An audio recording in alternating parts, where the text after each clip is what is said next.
let's get this conversation started, and then I'm going to keep an eye on and we'll keep letting people in as they come, and we'll kind of do our little intro here. Since we have just a couple newer people. Yep. I don't think Jeff's been on before, so we'll kind of and then anybody that watches after, just so people know what the flow is, and then we will have our special guest. So let me switch up this so that it looks like this. Yes, just him, the one and only. Okay, so welcome to Turn Your Pain to Purpose. I have no idea what number we're on now. I think we're on number 9. We're like, it's 8 or 9. We're 8 or 9 Yeah. in now. And every single one of these conversations has been so incredible. Just being able to connect and just learn and grow from so many of the speakers that are going to be part of our Lean In Level Up conference coming up in 2 weeks. Hey man, we still got 16 days and like 7 hours. It's going to be amazing. But yeah, just really incredible, powerful conversations that we've been able to have. And so each of the weeks we've just been kind of digging in to 3 of our breakthrough strategies of how you can take the hard things in your life, the pains and the challenges, the obstacles, the traumas, the grief, and turn those into things that serve a bigger purpose, and so that you can, lead your healthiest, your happiest, and your highest impact life. So that's really kind of the purpose of these conversations, and it's been really incredible. And my devotion this morning, I was like, whoa, okay, I got to read this, because this literally is what we're talking about. And so the title of it was Hope Fuels Perseverance. And it says, pain can serve as a warning that something in the body is wrong. After physical injury or surgery, however, discomfort is often part of the journey toward recovery. At such times, many people might be tempted to let pain keep them from working through the rehabilitation process to regain strength and mobility. For that reason, physical therapists will frequently challenge their patients to push just past their comfort zone. They know that a good outcome depends on more than enduring pain once or twice and then quitting before recovery is complete. Successful rehab is dependent on the patient's hope in a better future. In other words, they must look beyond their uncomfortable or painful present circumstances. So that piece of it, that's not the whole thing, but that's the beginning of it. I was like, okay, well, that was meant to be just right before we're doing this workshop tonight. And that just really spoke to me of like, are the pains in our life, like, they're hard, and they're hard to look at sometimes. They're hard to want to dig into, but the breakthroughs that we're looking for are pretty much on the other side of those pains and challenges we've gone through. So that's what we are here to discuss tonight with our incredible special guest. Do you want to introduce this guy? Wait, I'm gonna do my share screen. Oh, watch out. And Monica's gonna be so proud of me. He is one handsome fella. Wait, I'm doing it. There it is. We did it. We did it. It only took us 8 workshops. You did it. Oh, wow. Awesome human. Awesome human. Yep. So awesome human. You want to do? So we met Brent. We were at a speakers conference to help us develop to get on more stages, help us when we were on stage, but also to help get more stages. So that ended up carrying over into this other smaller kind of exclusive group up in Milwaukee, and we had coaches and whatnot during that weekend, and Brent happened to be one of our coaches. I got to tell you, like, we left and I was like, dude, I really like that guy. Like, number one, I think when you have the Holy Spirit in you, like, another follower. But I also just loved just the way that he communicated in general. Like, it is a very, very loving style of communication with how he leads. And it was just something like, man, I want more of this guy. And so as we were putting our conference together and we had that all in place, I remember I was like working out one day and I was like, man, I just kept thinking about Brent. And I was like, all right, this guy just like, I think we should ask him to speak at our conference. Well, at the same time, I end up going, okay, D, I think we need to do this. There's this Brent, you know, Brent. Yeah, she goes, so I want him to speak at our conference. We both said it like at the same time. And then we're like, okay, we reach out to him. And man, we're just so thankful that you're going to be a part of it. We're so thankful that you're here. Again, one of my favorite things to do is just sharing awesome people with other people. And you are awesome, my friend. So without further ado, The one, the only, Brent Stromme. Stromme. We had just learned how to pronounce your Stromme, last like name strumming a properly, guitar. Strumming the guitar. There we go. So thank you for being with us. Oh, are you kidding? Thank you so much. This is so good to be with everybody here. Thanks for jumping online tonight. I know there's a million things that you could be doing, and you decided to come here tonight to hang out. So thanks for being here. I love these kinds of workshops. I've been on probably 5 of them, and every single time I learn. I rarely take notes. I'm trying to think of the last time I've taken notes in church, and it's really good stuff, right? Even on Sunday, my wife was taking notes and I was sitting there kind of just listening and taking it in. The only time I've taken notes over the last number of years has been at these workshops. And it's so good. And so I'm learning from so many people. And, you know, I've always tried to not be the smartest person in the room, and it's worked out every single time. Every time. I've never been the smartest person in the room. And the beautiful thing about that is I can always look to other people to glean some wisdom and insight and expertise from.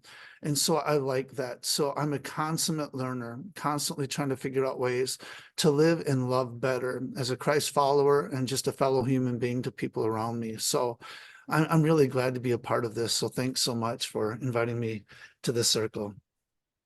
Yay. Yay. Oh, awesome. So let's dive right into this stuff. So the first of our breakthrough strategies that we want to get your insight on is our number one is our hot spots, like how to find our hot spots. And, you know, for those of you who are new, or if you're just watching this one, I'll do my demonstration. So he likes it when I do the demonstration because he gets a massage.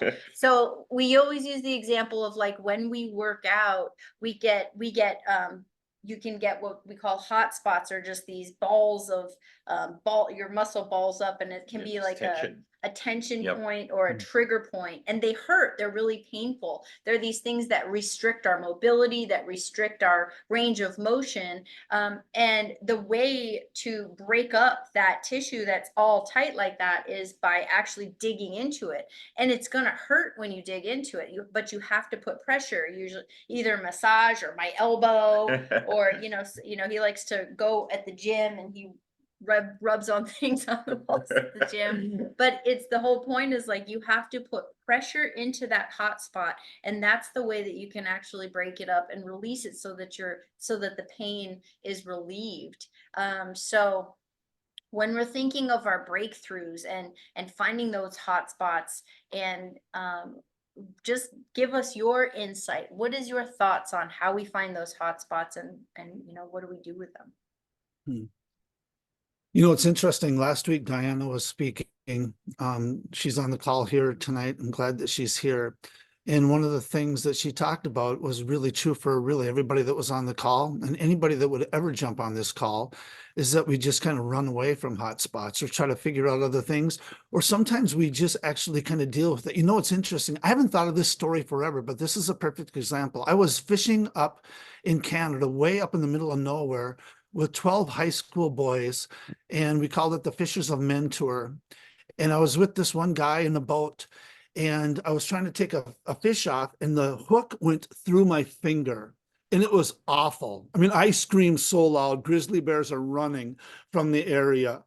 And I thought, oh my word, what are we going to do? And they said, we need to get you to the hospital. And I said, well, I can't, the hospital's like 3 hours away.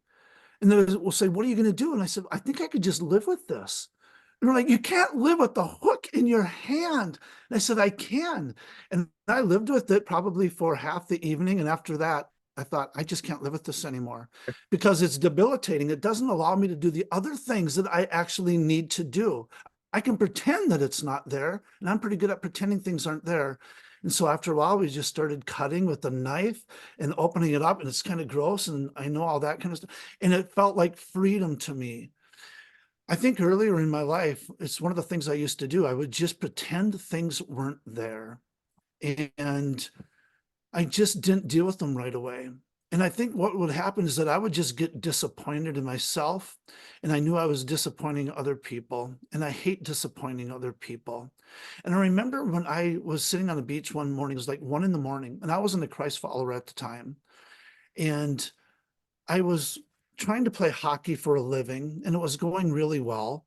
And I was going to be playing the college ranks and then juniors and hopefully the professional ranks. And then I had a couple knee injuries that curtailed everything. It stopped everything. And I'd poured my entire life into this. So this is a hot spot for me right now, because now everything that I had looked toward was gone. My dream was shattered. It was crushed, and I couldn't do it anymore. So I remember sitting on the beach, and I had no idea where I was going to go to college. I didn't know what I was going to do because my hockey career was done. And it was a hot spot for me. And I thought, what am I going to do? And this sounds kind of weird, but I hadn't cried for probably 6 or 7 years. And I've been in lots of hockey fights, and I've lost a bunch of them. I've had 4 concussions, a couple of them from fights that didn't go that well. And I just threw myself at God. I just said, God, if you're real, honestly, it was like that. Sitting on the beach with the moon over the lake, I said, if you're real, I don't have any direction in my life, and I need to push through this hot spot right here. I have no idea what I'm going to do. And I wish an angel would have descended from heaven right over the water. That'd have been kind of sweet, but it didn't happen. But what did happen is God started bringing people in my life that started speaking a different language. They're talking about spirit stuff, and they talk about prayer, and they were living and loving a different way than I was doing. And they caused me to realize that I needed to hide from some of these things. I didn't need to neglect those. They were just talking to me about how I could approach those things. And one of the things they talked to me about approaching it is that it seems, Brent, that you've been fixated on your plans. And we believe that God has better plans for you. And so sometimes when you get so narrowed in on your plan and how you're going to strategize and do your life, if it doesn't work out exactly the way you want it, it's a hot spot. It's a place of pain, and you're just going to be disappointed. But what if God had a different plan? And I'm telling you, you know the verse where it says, man makes the plans and God laughs? It's not one of my favorite verses. In fact, I don't even like it that much, because sometimes I think it feels like he's like, ha, ha, ha, ha, that's what you thought you were going to do. I don't think that's the heart of God. I think the heart of God is, man makes the plans and God laughs, like, oh my word. Those plans aren't nearly as great as what I think I could do in you and through you and for you. So let's do this. And so lo and behold, instead of going and playing college hockey where I was going to be playing college hockey, then maybe having a career in it, I ended up going to a Christian college that I'd never heard of, meeting people who loved me for who I was and not who I should be. And I met this girl named Becky, who I've been married to for 36 years. I'd never dated a girl ever in my life, and she asked me out, and she walked me through Christianity, baby step after baby step after baby step.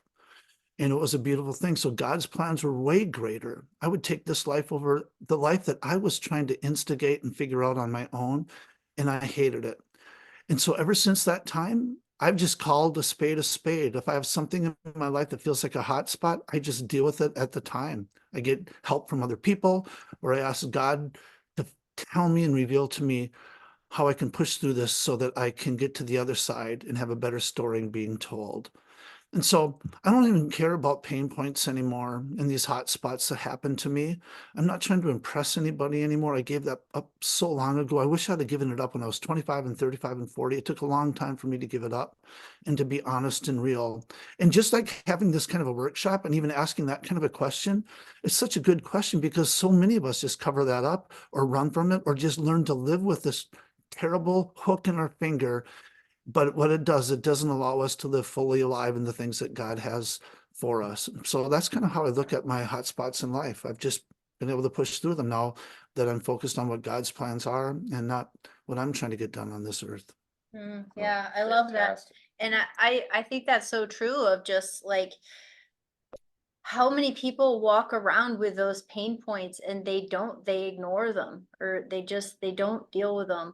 And I actually think it may be the majority of people that don't dig in and deal with them because it hurts, and it's gonna cause pain. But it's one of those things that if they would, that, it's kind of the whole purpose of why we're doing what we're doing, is because there are those things that are just holding people back from living their fullest lives. And, so that would probably just lead us into, how do we, the next piece is the fear. Like, a lot of times I think it's that fear of the pain, or fear of failing if you step into it, or fear of something bad happening, or losing a relationship, or people thinking something of you, or whatever that might be. So you've gotten to this place where you don't have that fear anymore. So how, and I know you coach a lot of people too, like how do you coach someone through that fear? It's a good question. And I know it can be different for a lot of people. And I had fear all the time. And sometimes it'll even bubble up now. Oftentimes people will ask, Brent, are you scared of anything or fearful of anything? And I just say no. And I don't want them to ever think I'm cocky. I'm just confident. I placed my confidence in God instead of myself. And every time I had placed it in myself, I would just come up empty and come up dry. And I would disappoint myself and I would disappoint other people. A guy in my life, his name was Joe, many years ago, he set it down in the church basement. I remember sitting down there listening to him teach, and he wasn't a very good teacher at all. But one thing he said stuck out to me. He said, you wouldn't worry so much what other people thought about you if you realized how little they did. And I thought, oh my word. He's right. I'm constantly just trying to think through, how am I going to appease people around me and impress those people around me? But you know what? They don't even care about me. They're just so fixated on their own life and trying to make it through their own day and their own job and their own marriage and their own life, so that they're not even just sitting around waiting for me to make a mistake or trying to figure out what I'm doing and if it's for the right reason or not. And then right after that, I saw the scripture, I think it's Corinthians, that said, you know what, work for man, work for God, not for man. Work no matter what you're doing, do it as if you're doing it for Jesus himself. The Apostle Paul was so good at that kind of stuff. And so I just started letting go of the other opinions of other people, whether it's my parents, whether it's my siblings, or whether it was even my wife and my kids and my friends around me. And I just got freed up. I think we're just so trapped by being so concerned about what other people think of us. We're trying to get our identity in what other people would say about us and think about us. And I just decided to cut ties with that. I could try to massage it and try to figure out ways to slow, and I just cut ties. I said, I don't care about that anymore. And when I talk to people about that and coach people through that, it's baby steps for them. They're not just going to go full frontal all of a sudden the next day and say to everybody, hey, you know what? I'm going to live the way I want to live, and I could care less of what you think. It doesn't happen that way. It happens slowly, day by day by day by day. And all I have to do is try to figure out, in measuring what I'm doing and what I'm saying, am I thinking, am I trying to get the approval of men and women at this point? Or am I trying to appease in God? Am I trying to get the approval of God? Am I trying to do what he does? I have this, we all have these things, right? WWJD bracelet. I wear it all the time. And I always say, it's not a fashion statement, it's a passion statement. I want to do this all the time. When people say, hey, Brent, who are you? I say, I am a big time sinner saved by big time grace. So if you followed me along my journey every single day, you would notice that I push back on fear and I focus on Jesus as often as I can with whatever I'm doing. That's all I do. And it's funny. I think one of the things that changed for me when I started looking at people differently, I looked at them as though they were initially kind of having me under the microscope. And I used to have people look at me under the microscope when I played hockey, right? I had professional scouts and people all the time watching me. And even when I would play and they were watching, I could see them up in the stands. It would make me play different because I was more concerned about what they were going to think about me than I was trying to actually perform and win the game with my team. It's a terrible way of living. And so I would get kind of concerned about all the people in my life, and I look at them as if they were trying to make decisions on how they were going to love me based on my performance. But that's not really what they were doing, but that's what I was thinking they were doing. And I remember sitting down one time listening to someone say, and I'll probably even mention this even at the conference, said, you have never locked eyes with someone who doesn't matter to God. I thought, geez, I lock eyes with people every day and I don't treat them like they matter to God.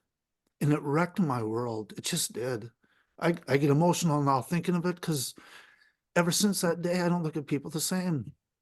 I was at a Holiday gas station today. Every person I locked eyes with, I thought, man, they're not just a Holiday gas station worker. They are a daughter or a son of God. They don't even know the God that I know, that he has hopes and plans and dreams for them. They just doesn't know. And so when I look at people differently now, I have no fear at all, because all I'm trying to do is love them as the way Jesus would love them, as his own kids, and not just a worker or a stranger. I just don't look at people the same way anymore. And with that, my fear has just been released. And so when I'm coaching people about fear and all that kind of stuff, I say, hey, are you trying to make everything work out for your good or God's good? And like, well, generally my good. And I said, your good is pretty good, but why don't we do it for God? Because then it becomes great. It just transforms everything. All the things that you're trying to do, it just supercharges it into something so much better. And when people start getting fixated on the story of God and not the story of themselves, all of a sudden confidence start coming up, because confidence is found in Christ. And I have failures, I have disappointments, and once in a while I'll have a little bit of tinge of fear that comes in, but then I go right to the word, or I go to worship music, and I get grounded once again, saying, you know what? I'm just a child of God, and I'm his beloved. He loves me for who I am and not for what I do. And that's another thing I tell people. I say, I don't care what you do. Never be known for what you do, be known for who you are. And sometimes we get that flipped upside down. So sometimes people will say, do you know that guy? Oh yeah, he's a great coach. Well, no, he's a great person who happens to be a coach. It's why when I was at Northbrook Church and Diana was at that same church, there was Pastor Lee and Pastor Bob and Pastor Bob and Pastor Steve, and then there was Brent. And I never let people refer to me as pastor, because I never called them Fry Cook Jimmy, and I never called them, Uber driver Bill. I just called them by their name. And I didn't want to be on a pedestal or elevated at all by being pastor. And I don't think it's wrong to be called pastor, believe me. But for me, in that battle that I had just finally won about not being fearful, I just wanted to be Brent, who just happened to be a pastor, not Pastor Brent. So that's kind of how I look at it. And thank goodness God revealed some things and opened my eyes to a different way of looking at people, as not trying to win their approval, but to figure out how to help them get to heaven with me. I love that. I mean, that's like, Brent, I think one of the most difficult, and I was jotting this down and then you actually said it, but I think one of the most difficult things for people is that judgment of others and it consuming every choice. Like, imagine if the judgment of others no mattered at all. There was no waver in it at all anymore, and it was just about doing for God. Like, it's so powerful to think about that, even on the micro level of that. Like, look at social media, for instance, right now. Okay, perfect example. You write an amazing post that you're really proud about. You get all these positives, all these likes, and which one do you remember? The one person that talks garbage, and it can be with you the whole entire day.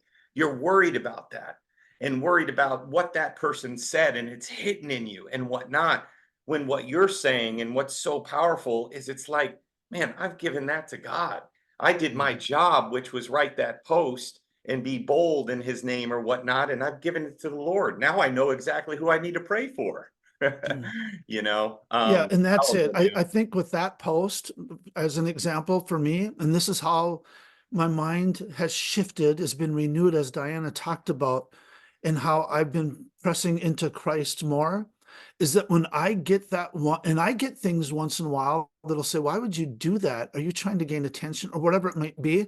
All I think about, and it's a famous saying, you know, that people say, hurt people hurt people. My response is always like, God dang it, what is happening in that person's life that can't be all good? And if I was able to just have lunch with them and have them get on the outside what's happening on their inside, I would find out there's a bunch of stuff there that is just squished down, and hurt people just all of a sudden hurt people. So I don't look at them as antagonists. I don't look at them as enemies. I try to figure out what can I do to love them well. So I might send a DM back to them and say, hey, I know what you said. And yeah, I totally get it. Sometimes I wonder about that too. And then I'll just start engaging with them. And all of a sudden, instead of having a follower, you have a fan, and they will go to bat for you. They'll just do anything for you. And so I just look at people differently. If I get into an Uber, I think I have 17 minutes with this person. And I just say, all right, God, 17 minutes, how can I help reveal that you are alive and well, and you have an opportunity to bless this person and this Uber driver? So I don't waste time at all. I mean, I'm 60 years old. I don't have that many years left in my life, right? I wish I'd have known some of the stuff when I was younger. So like tomorrow morning, I'm spending time with 20 senior high students, and they're going to grill me about business and all of that. And they're great students. They're part of the CEO program where all of them have to learn how to build a business within their junior or senior year, a legitimate business. And I'm going to be with them tomorrow. And I'm not going to be probably talking about all the same kind of stuff about spiritual stuff with you and such, but I'm going to lock eyes with every single one of them. And every one of them comes from a certain kind of home that probably heard something at 7 a.m. from a mom or a dad or a sibling or something like that. And they're going to sit with me at 8:30 for an hour. And I need to be a breath of fresh air, not from me, but straight from heaven somehow. So that when they kind of follow me and look at some of the things I'm doing, they're thinking, the guy seems kind of nice. He seems kind of caring. What is it? And then all of a sudden they'll see some posts, or they'll see some things I talk about, and they'll go, ah, and hopefully they'll connect the dots, and they'll say, well, maybe that God stuff does work. Maybe I should give it a shot just in case, because the way my life is right now, it's not that great. And so every single day, and I'm not perfect, trust me, every single day I look at the people around me and I try to figure out, God, you've given me this Jerusalem. And I used to talk to my son, Robbie, who's on the call, and my son, Brady. Brady was a high school quarterback. And I'd say, Brady, your Jerusalem is your running backs and your receivers and your offensive line. Don't even worry about the defensive backs and the special teams. Screw them all. Your Jerusalem, who God put around you as a quarterback, because you're going to be speaking into all of them. They're going to see how you live in love as a Christ follower. That's your Jerusalem. For Robbie, it was Robbie in that locker room. That's your Jerusalem as a captain of the hockey team. They listened to you and they looked to you. Love that Jerusalem. Judea, Samaria, the ends of the earth, they're all good, but take care of your Jerusalem. So every day I just think, my Jerusalem, the people that God has brought around me, am I really living and loving like Jesus with every breath and every action? And when I start doing that, I just start absorbing his ways and not mine. And I guess I just don't fear anything anymore. I just don't care what people think. Mm. Man, that is like a superpower, and I'm so thankful. I mean, this is a really powerful one, because this applies to every single day and almost every single moment, because you've literally shifted the way that your mind thinks in a way that every stranger is a possibility or an opportunity. Every single person that you come across, positive or negative, you have potentially the ability to bring. I mean, I love this, man. Thank you so much. Yeah. Of course. And it just makes me think it's like I feel like it's such a mindset to strive for too. And because if I think back 10 years ago, like we've come a really long way, especially the world we came from, coming from a competition world, and like you're being literally judged. I mean, like literally. But so there's so much care of what people think and what people say, and about you, about what you look like, about those things. And then as we've matured, not just as humans, but matured in our walk with the Lord, it is something that we've just come a long way. And it's why that's why we're bold with what we believe. And it's not that we don't get, we get we'll get stuff from both sides. Either we're, how can you be so faith-based, but there's pictures of you in bikinis, so you can't be, and then we get it from the other side of like, why are you talking so much about faith? And so it's like, really, it's like, we have to get to the point where it's like, we just keep our eyes on Jesus, and that's just where we keep our eyes. And it's like you said, we did smoke the competition, Brandon. That is true. Not gonna lie.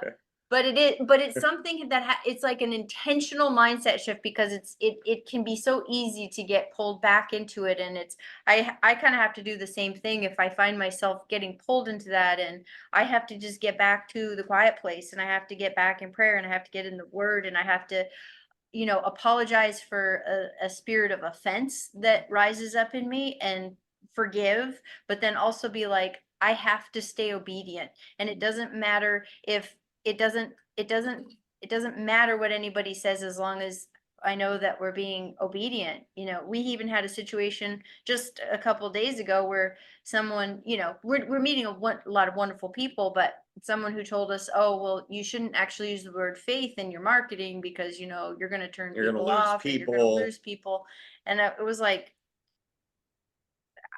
if God tells me to use faith in my marketing, that's what so it was one of those well, I things. was like, hey, if Jesus was right next to me when I was building copy, would he tell me to leave him out of this one? Absolutely not. So I'm not concerned about having more people. I'm concerned about having the right people, Or the people that we're supposed to impact and be a part of. But yeah, I'll probably write that post at some point. But it was just one of those moments of like, that's okay. You can absolutely have that opinion, but it's just like, that's not going to change the direction. That's not going to change where our hearts are, or our direction, or, because when you have that faith in the Lord and what he has for you, if you can just stay in that lane. So all that you're saying is like, I want to keep striving to get to that point too. Yeah. And I feel like it's like something that I've come a long way in my own life, but then there's further to go, just to be able to see each person in that way, and to not take offense at those things, and to be able to love on people, no matter what. So yeah, that was What powerful. Chad said, Chad said the walk isn't easy, but it's worth it. And Brandon said the hard stuff is always a better way to go. So every single morning I wake up and I just sit and my feet hit the ground, and I say the same prayer every single day. I said, God, these are your feet.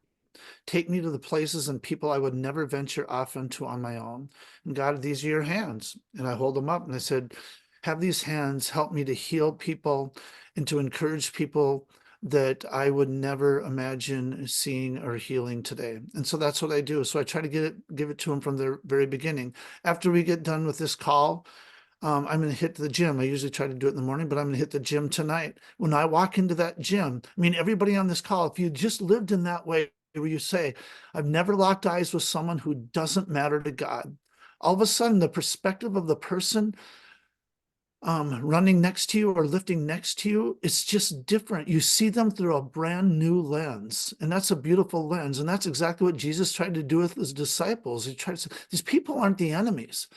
These people are my beloved. And so we need to shift that focus there. You got to change the way that you're looking at people. And that's all I've tried to do, is just change every single day and every single moment to look at people as people that God wants someday in heaven. And I need to figure out ways to help make that happen with him. I love that. So speaking of working out, so we've already kind of talked about our number 3 of our breakthrough is choosing our tools wisely, of how we get through fear, how we dig into the hot spots. And every week we've talked about the wrecking ball tools, which is why I will always say faith and fitness with what we do, because those are the wrecking ball tools. faith number one is our faith is the wrecking ball tool for breakthrough in any aspect of life, whether it's our relationships or our businesses or trying to get through abuses and traumas or addictions. Like that foundation in Christ is the wrecking ball. And number two, which is fitness, is taking care, because how our fitness impacts not just our bodies, but our minds and how we're able to process things, and fighting against anxiety and depression and all of those things too. So could you speak a little into those two tools, and then whatever other tools that, if there's any others that you wanted to share too? Yeah, it's amazing how it's easy to just watch The Office 3 straight episodes and love it and all of that. I think my son Robbie posted today. It was a cool post on Instagram that said, what if you treated your Bible the same way as your iPhone? And it just depicts this guy bumping into someone reading his Bible like we bump into people reading our phone. And it just kind of walked through the whole time, like he was working out on the bench, and instead of grabbing it and having a selfie, he was reading his Bible. And I've had to kind of work on that one, because I would look at a bunch of other tools outside of the Word of God to try to figure out maybe there's something more and something better out there. That's something that maybe is just kind of an abridged version or a Cliff Notes version of the Word of God, or something that maybe I can. And you know what? All of those things have fallen short. So the Word of God has really just been my wrecking ball for me, is just kind of looking to see what Jesus would say. It's kind of interesting as we've been talking about this. I don't want to forget to say this, is that when I'm with people, I notice that generally they haven't rejected God. Most people don't reject God. They just have never heard the real honest story of who Jesus is. Because if they heard the real story of who Jesus was, they'd be attracted to it and say, well, maybe that's the way to live and love. And so I'm constantly looking at the Word just to get grounded and make sure that I am on the straight and narrow and living and loving the way that God wants me to do. There was a story that I had heard at church a couple of weeks ago, and it's so wild. Sometimes I read through the Bible from beginning to end, but very rarely do I do that, because I get kind of stuck in Kings and all that kind of stuff, and then I just jump over to Matthew and Mark. But there was this incredible story that this guy was talking about, and I thought, this is what I want to be. And it was talking about this gentleman that was just full of God, and he was buried. And while he was buried in the tomb, someone landed on him that was dead, but it was already filled with this dead guy. But his spirit was so strong that the person that landed on this guy that was dead, the person that landed on him all of a sudden came to life. And I thought, that's what I want to be. I want to live and love so well and be so grounded in the Word that even when I die, even when I'm on the other side of heaven, somehow I could have an impact because of not necessarily legacy, but just the little seedlings that I was able to leave here on this earth to make people wonder, maybe this God is real for me. And so that wrecking ball for me is definitely the Word of God. When you talk about working out, I talked to Jeff a little bit ago about my body and treating my body as a temple and not a dive bar. And so I've been trying to figure out different ways of loving this temple of God, because I want to live as long as I can to be able to help people know that there's this God that loves them. So I've been working out, and I haven't had soda for 10 days, haven't killed anybody yet. There's still a chance that might happen in the next couple of days.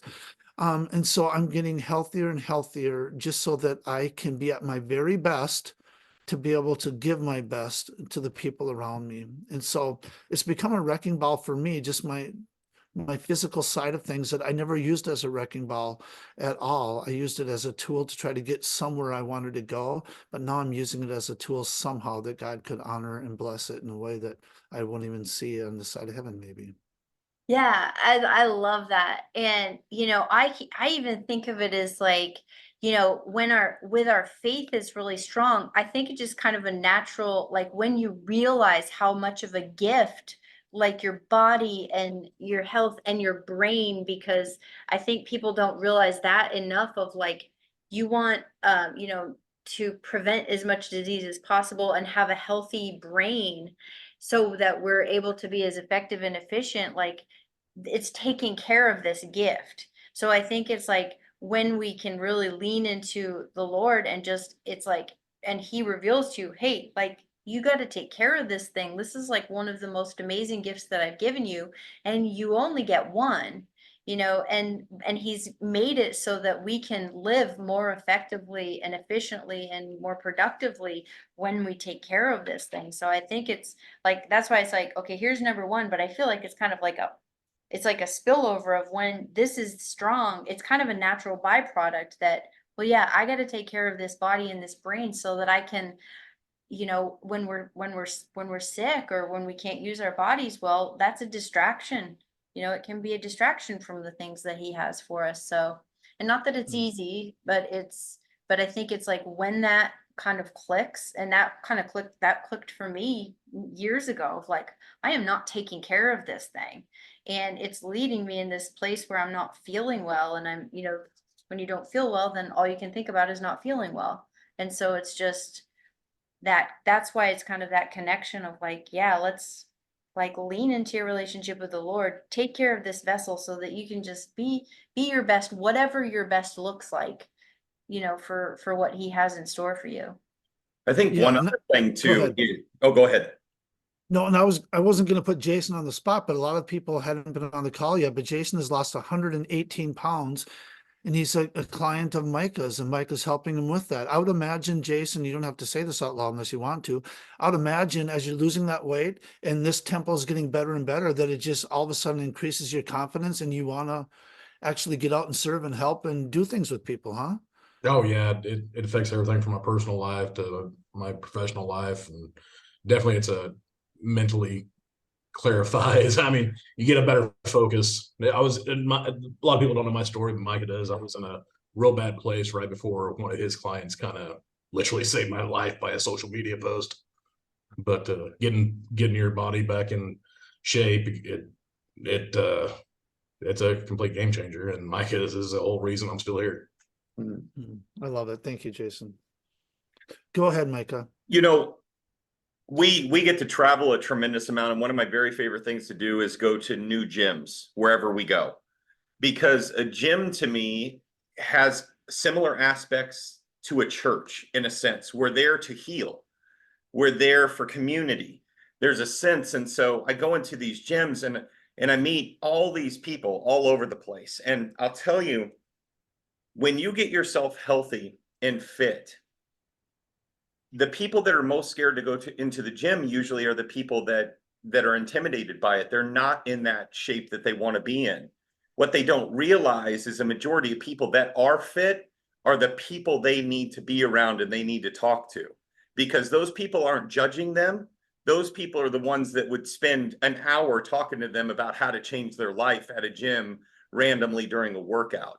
Like it's that place of when we can get through those insecurities that are happening, I think you can level up your life in a way where you even see God even more clear, because insecurity now is not a part of you being held back from any purpose that he has for you. Whereas like if we're worried about our own flesh and skin and where we're at from a health standpoint, then we're limited in a sense when it comes to being able to fulfill. And I say this in the most loving way possible, but most people have no idea what it feels like to actually wake up healthy. They have no clue how big of a game changer that is in your life, in every aspect of your life. So imagine yourself right now times 10, and you are just like, you're confident in everywhere you go. You can go up to complete strangers, you can lift people up, and you authentically feel that about yourself as well, because you're fulfilling what God wants you to do. And that's a powerful, powerful tool. I think fitness is a game changer in a lot of people's lives. Yeah, I would even just say what Jason just shared about literally can literally lift you up. Yeah.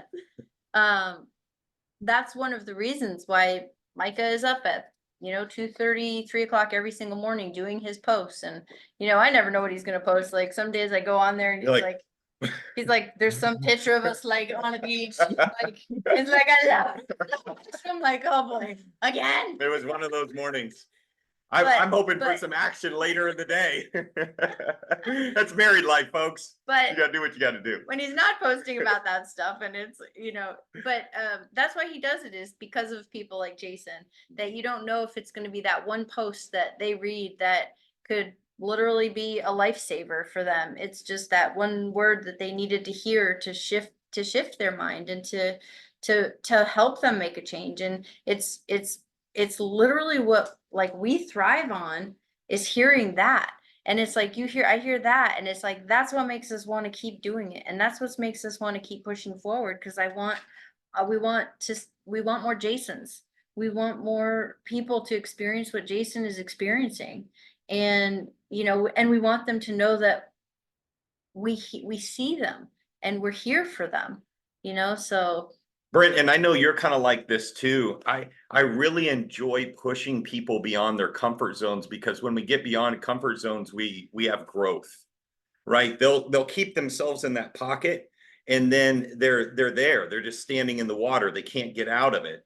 And then once you just push them past that comfort, then they go, well, I've gone this far, I might as well go a little further, the whole Forrest Gump deal. And you continue to press yourself forward. Like Jason is a perfect example, because I've already told him what he's going to do before he's going to do it.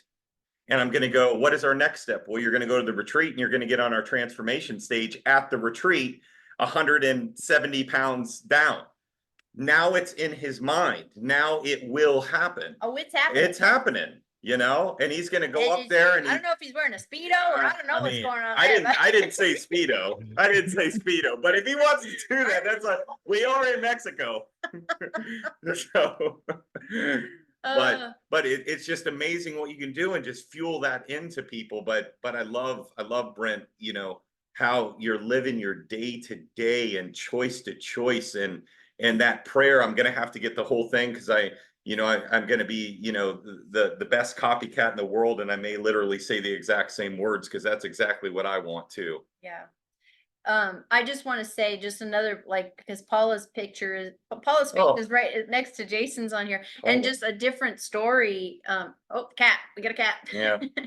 But, she's another one that literally leaned into pain in so many ways, and how she just kept, she's still persisting and doing things, achieving things that doctors told her literally that she could not do. I don't know. You want to hop on just in a nutshell, Paula, and share a little bit?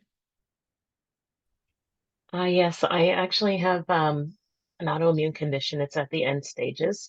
It's not really well known in women. At the time, I was actually walking with a cane, believe it or not. And when I decided, okay, you know what, this is it.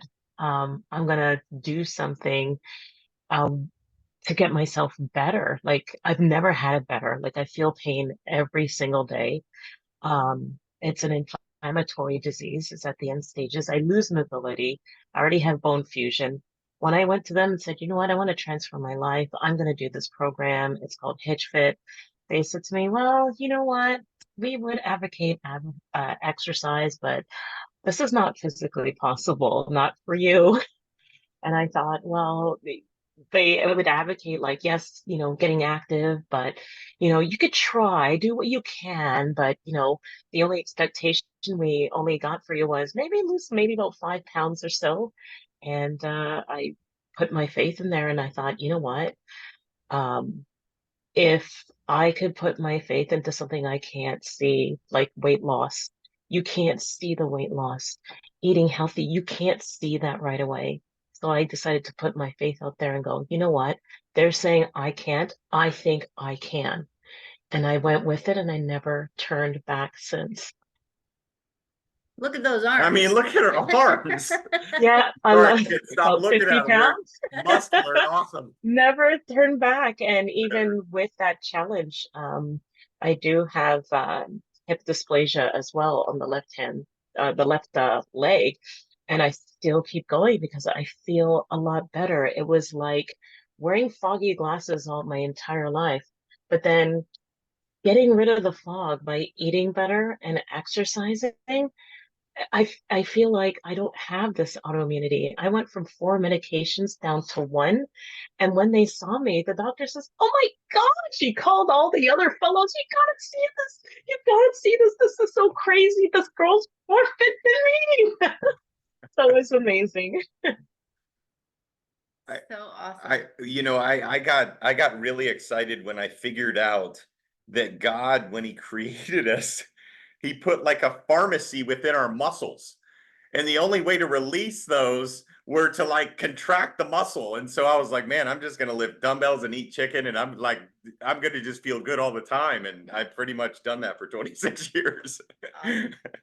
Well, thank you. Yeah, thank you for sharing that, Paula. That's beautiful. Just another just example of like what we're talking about. So beautiful. You're crushing it, by the way. Very proud of you. Yeah, you are. So Brent, I want to give people, you guys, if you want to think of what your questions, your takeaways are, and I want Brent just give us just final thoughts of like this, and then also tell us about how people can find you, how people can work with you. Well, I love hearing Jason's story and Paula's story because I know that Rachel has a story, Chad has a story, Jeff does, Brandon, Diana, everybody has a story. And our responsibility is to be able to tell the story of who God is and how he's transformed our life.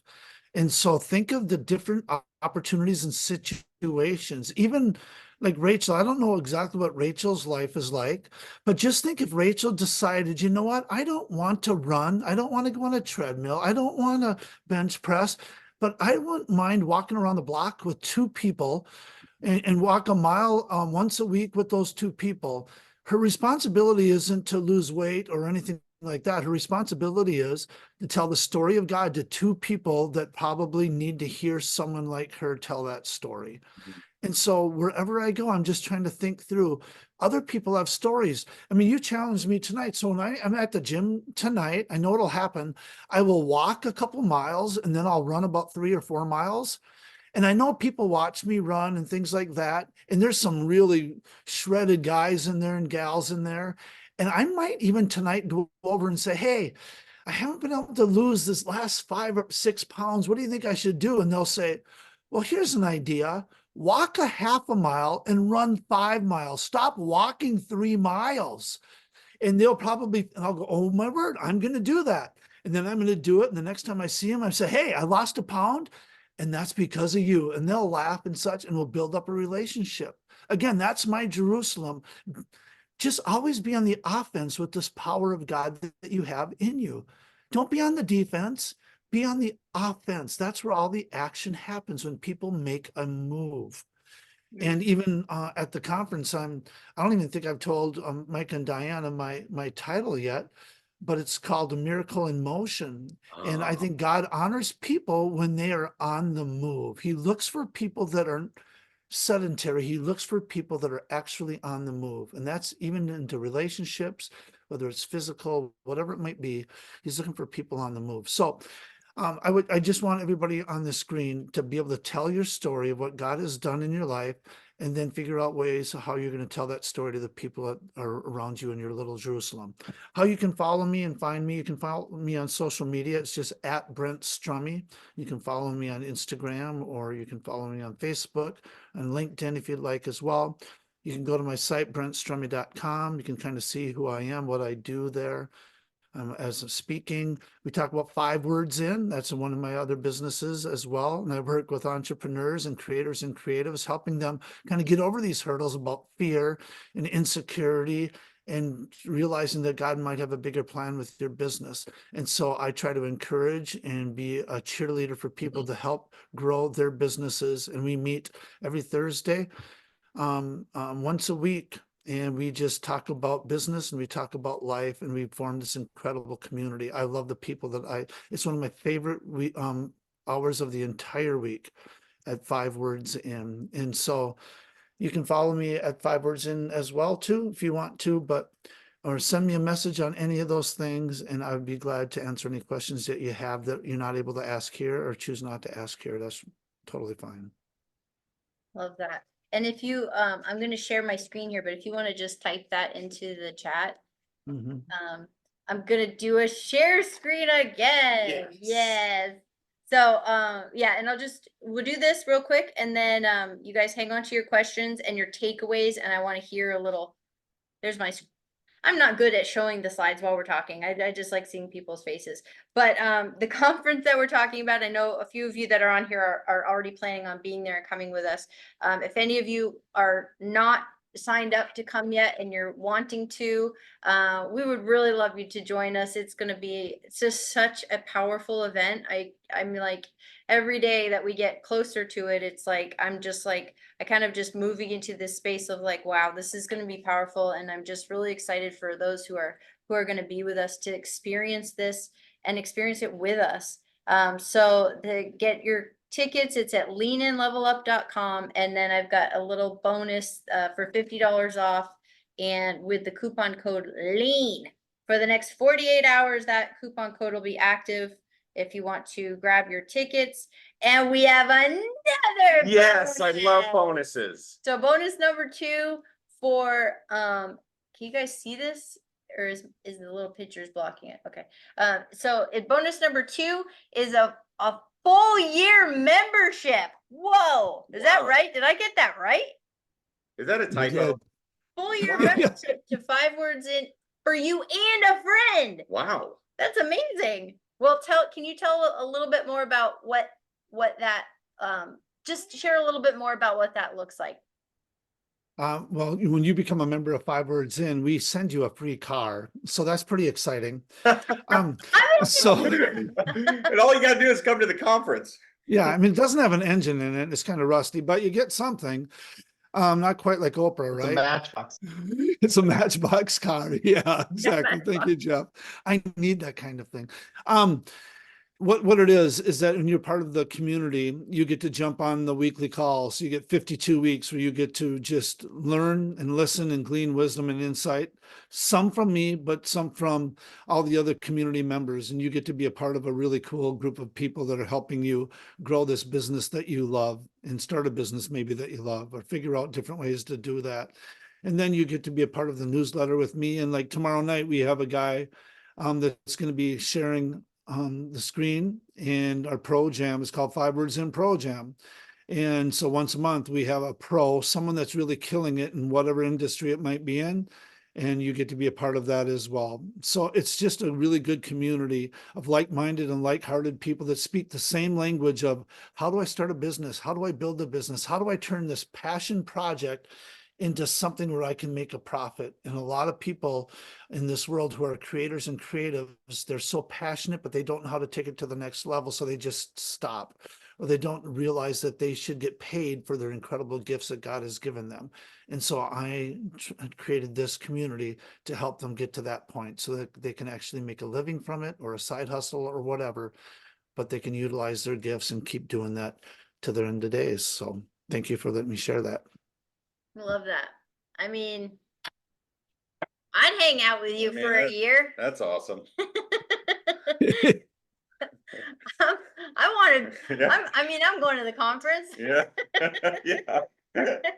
We'll be there. I'll be there. Do I get in? Yeah, I love it. Well, that's incredible. I just encourage you guys, like, obviously join us at the conference, but for sure check out 5 Words In, and what a powerful community that you have there too. So love that. So I want takeaways, questions. If you guys want to put your little hands up, or just thoughts that you'd like to share, or something that you have for Brent. What you guys got?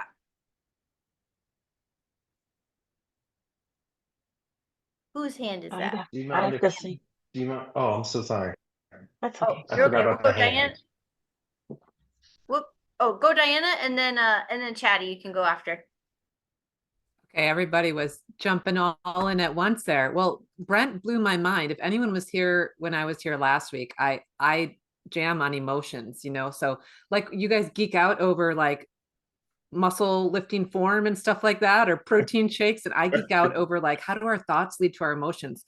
So when Brent was answering about fear and saying that he has less fear in doing the things he wants to do and things for God, he started talking about judging other people less and looking them in the eye and seeing them as children of God. And I'm like, oh, math equation on emotions. How do we go from letting go of judgment as an emotion we feel towards other people, like or critical, to not having fear and being courageous? I couldn't do the math. So I got out my emotions wheel and I did it. So this is my takeaway. We have fear oftentimes because we're insecure.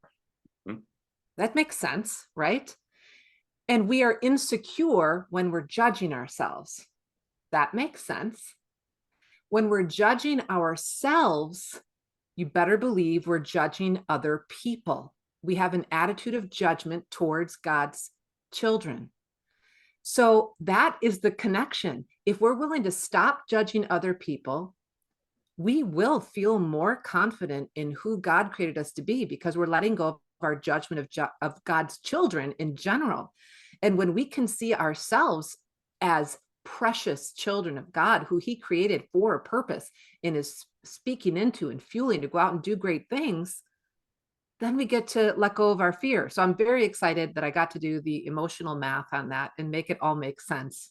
And I'm really excited about that takeaway. Diana, that's a Facebook post. Fear equals insecurity equals we end up judging ourselves equals we judge others. I got my math notes here. That's I'll it. turn it, Make I'll turn the it into a post. post. That's awesome. Well, and you guys, I don't know if I said it yet, but Diana is one of our other speakers at Lean and Level Up, too. Watch out. She's gonna be there too. And you know what? You heard it here first, but I'm going to talk to you, Diana, in person. I want to know what I should do, but I'm going to have to join Hitch Fit in some way, because I told you guys last week that my sister died of leukemia. Well, she was a personal trainer, and I used to work out with her, and I've never been consistent since she died. But one of the last things that she said to any of her friends, and I was there in the hospital room when she said it, her friend who stopped working out, she said, "Get fit." And that has stuck with me forever. And it's time for me to get fit with Hitch Fit. So you're going to hook me up when we get together. Yes. I mean, dude, it'll be in your core. It's in your DNA. Once you do, you're just like, some of her last words are "get fit." Love that. It's true. Wow. Wow. Hey, let me just mention one thing real quick, just to keep it really real here. I love what you said, Diana. When I think about insecurity, and I don't want anybody to walk away from this thinking, wow, geez, Brent just slays it all day long, looking at people to bless with the heart of God. I don't. I get insecure about a lot of things. I mean, even right now, I had made a post long ago, and I said, I miss my hair. I used to have long, blonde, golden hair, and it was just beautiful. And it was long, and I would skate around the arena, and it would just flow, and the women would just faint in the crowd watching the hair flowing. In my mind, that's exactly what happened. And then I started losing my hair, and I just became bald. And I'm so insecure sometimes, and someone called me out on it. They said, "Brent, I'm noticing a number of pictures on your Instagram. You cut off the top part of your head." And no joke, my heart sunk to my stomach, because I thought, if my boys, who I love so much, Brady and Robbie, start losing their hair, I don't want them to think, why was Dad insecure about his hair? And now I suppose we should be as well too. And I had mentioned that to a group one time that I was speaking to, and then I was on another Zoom call, and a person had been in that room on the Zoom call, and she called me out on it, because on the Zoom call, I was like this right here. I cut off the top part of my head, and she said, "Hey, you're hiding your baldness again." So then I did this. I'm like, oh, dang it.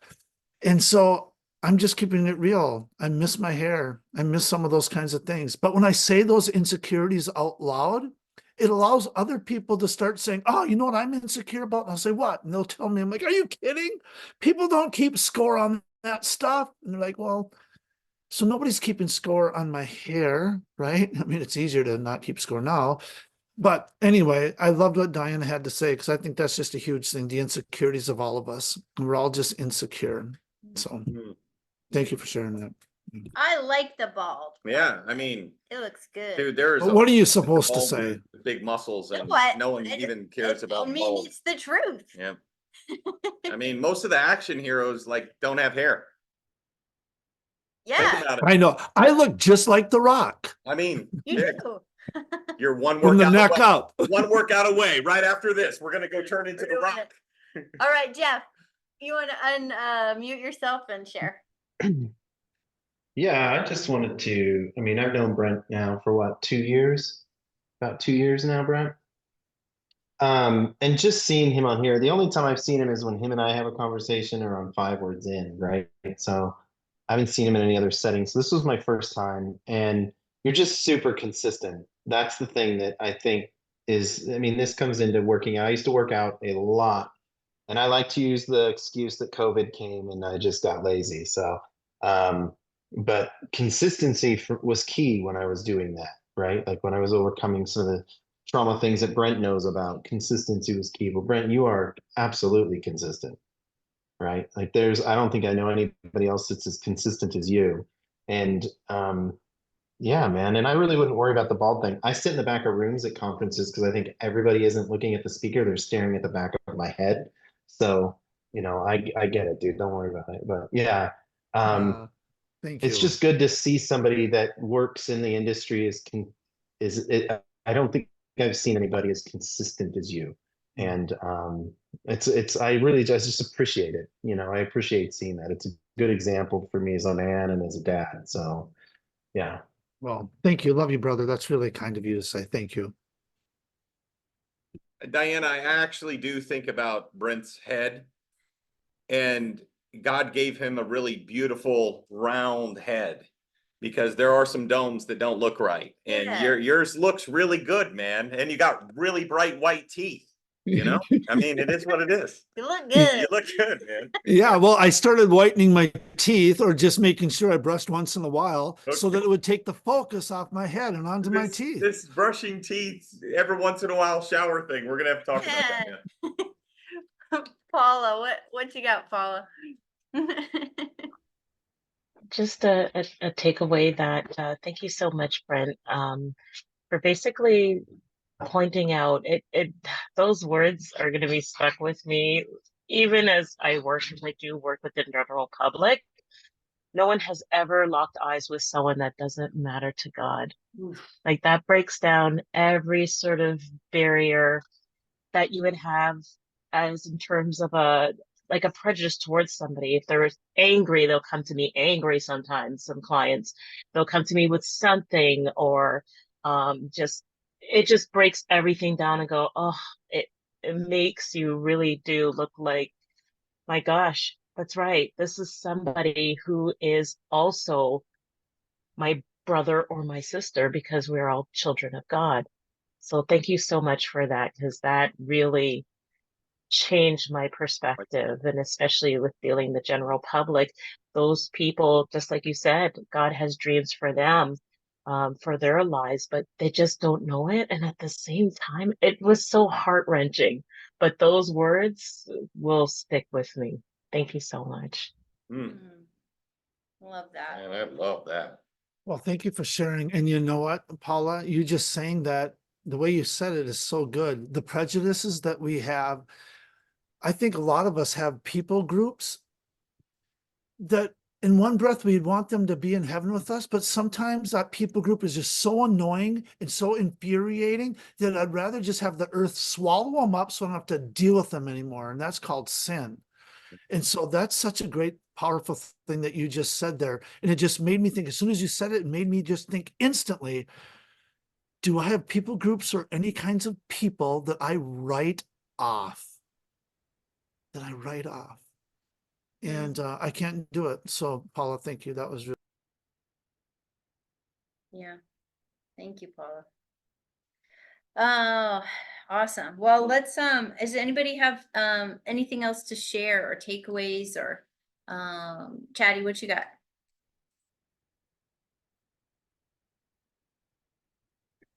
I just want to say hi. I don't really have much to add, but I will say this. So think about doing this for a second. Mike is the king of this. When you use your social media, really think about what you're going to post. Use it for the good and use it to lift others up. That's really, really powerful. You know, when you, Micah, when you talked about earlier, you know, how one post, I've gone through this so many times. It's amazing how one post can shift someone's life. One post. So if you think that your post doesn't matter because you don't know a million people or wherever you're at, it does matter. And when that one person reaches out to you, when you think, and there's a lot of people that don't have the courage to reach out to you. You know, some people just don't feel comfortable like that. So you don't know who you're positively impacting. So really think about that. If you're, you know, the next thing that you post, or maybe mix it up a little bit with your personal life, and because it's amazing how much people put towards social media and not the Bible, you know, or whatever else it is, motivational speak. I mean, it's just amazing how people are so locked in on it. So use that to your advantage. They may not open the Bible, but they may read your post. Yeah. You might not want to get preachy, but you can still share the light for sure. Yeah. One tip that I started doing years ago, and I don't even have to do this anymore, but sometimes you feel the urge to write something from an emotional state that may not be the best thing to do. So I created this thing called "Do not press the enter button" movement. Okay? And here's how it works. You write what you want to write, and then you delete it and let it go. You know, and then give it to God. And it's amazing what happens, because if you press that, what you're doing is you're feeding into the enemy, and your whole entire day, sometimes weeks, are consumed around the fact that you ended up writing what you did. And the reality of the situation is, Jeff talked about consistency. Consistency is so humongous. Like, it doesn't mean that because, you know, I most of the time write only positive, that negative stuff is not happening in my life. But that's for God. That's for me and God to go through, not everyone around me to try to lift me up. If I need prayers, I'm going to ask for them, you know. And so I encourage you, the do not press enter movement. And Chatty, you're really good at posting a lot of positive. You are. He's always posting positive, years of it, uplifting, you know, stuff consistently for years. Yeah. So that's great. Thank you. It's my duty. Thank you. Okay. Thank you, Brandon. Do you have anything you want to? Are you somewhere? Is he working out? Is he working sweaty out? again? Or Rachel? Or Rachel? Yeah, we haven't. If you guys have anything for a takeaway before we kind of sign off here? And Rachel, you have like a great smile, by the way. You do. And Brandon has a question for you on that chat too. Brent, Is there a specific code we need to enter when signing up for 5 words in? There she is. What you got, Rachel? There's that smile. Yeah. I have a dog and an 8-year-old like wrestling outside the door, so they keep popping in, and he lives in his underwear, so you know how I've never seen a dog in underwear. Oh, yeah, I've never seen that. You're gonna keep the camera on for that one. Yeah. Oh gosh, there was a lot of good things, but I was drawn to the talk because I have a lot of pain in my life. My husband passed away a couple years ago, but there's other pain, and that's why I was drawn. So that I didn't expect this whole talk, but it was good. I think for me, I'm trying to start a little business, and I think just the shift of not being seeking man's approval, or like all the ways I should do my course, or all the things you could do on social media, like just to let it be all about God. And that was just a good reminder. I mean, it's not that I'm like purposely doing that. It's just especially when you said about a person commenting on your post that was negative and turning that into a positive that they hurt. And I've always had that. I have the same kind of thing, not hurt people, but oh, what do I say? Something like that. It'll come to me. But I tend to not be vulnerable online because I know who's out there judging, and I'm afraid they're going to say something, and then that's going to shut me down. But for all the people that it helps, that's really, the better of it. And it's all mostly just the reminder of it's an audience of one, and that I know people will be set free when you tell them how you've overcome. So just kind of pushing into that more. And as far as the fit thing, that's not even on my radar right now. But it's a good goal one day. I've got 4 kids, and I just I know it's coming in my life to get more take better care of myself, but right now I'm just so consumed with grief and life and yeah, all the things that's just not a push right yet, but I know where to go when it is. Well, thank you for sharing that, and we're so sorry for your loss. And that is a journey, like digging into that pain and walking through that. That's literally exactly what we're talking about. So good for you for Yeah. showing up. I've been coached by Diana too. So I've never been one to like flee from the pain. I've always, like when you said about the hot tub, I'm like, oh, well, that's one thing I do good, is I'm always like, Yes. let's dig into that pain again. Yeah. But and So that's that how was a you're good analogy. Yeah, and that's how you're going to keep that healing. Like that's how the process and the journey is going to keep happening for you. And yeah, it may take a long time, and like that's okay. As long as you keep pressing forward and just taking those baby steps, because a lot of people that have gone through what you've gone through, they run away and they hide, and they don't look at it, and they don't lean into it. So good for you, and I'm glad you're here, and thank you for sharing. And just keep seeking more of him. Mhm. I mean, it's the best answer there is. More of him. Yeah. Awesome. Wow, you guys, great conversation. Tonight was awesome. So good. I love them all. So yeah, we just thank you guys for being here with us, and just thank you, Brent, for being here and sharing. And we are down to our last 2. We've got 2 more Pain to Purposes coming up next week, and that's it before the conference. But just really, it's been absolutely wonderful. So yeah, thank you guys for being here, and yeah, we hope that we'll see you next time, and we hope that I know we'll see a bunch of you at the conference. So would love to see all of you. So Are y'all going to keep doing these after the conference? we're gonna we're just gonna reframe it a little bit, and but yeah, because these have been awesome. So we're just trying to figure out how frequently we could do them, and then we'll spin the topic a little bit too. But yeah. Okay, good. Only in person. You mean the conference? Yeah. Yeah. Yep. The conference will be in person in Tampa. Yeah. But the workshops we'll continue these on. So Okay. we'll talk about other stuff. We will. But James, thank you. Avery so- and Avery. No, yeah, Avery and Brandon. Gracie. Oh, are you talking to us, Brandon, or are you talking to? Well, I'm sorry. I hit the wrong button. Oh, Sorry, okay. everybody. All right. That's okay. All right, guys. Yeah, for sure, brother. Yeah, thank you guys for being here, and we hope we see you soon. And that's all we got. That's all we All got, right. folks. Thanks, everybody. Yep. Eat All right. chicken and pray to Jesus. Yeah. That's all I got. Good night, you guys. There's a bumper Good night. sticker. There we go. Let's get it. See you guys. I'm gonna stop this.